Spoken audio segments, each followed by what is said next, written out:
How to search bookmarks in Google Chrome. Hello everyone. In this video, I will show you how to search bookmarks in Google Chrome. Open up the web browser. Select your profile to continue.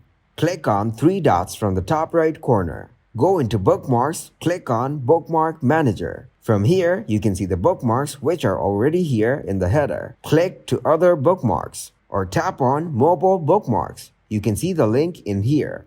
Go back to the Bookmarks bar. Then click on three dots. Go into Bookmarks and click on Show Bookmarks bar. Then you can see the bookmarks in the header of the page.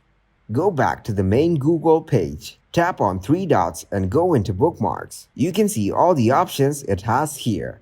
Thank you guys for watching this video. Hope you got some value.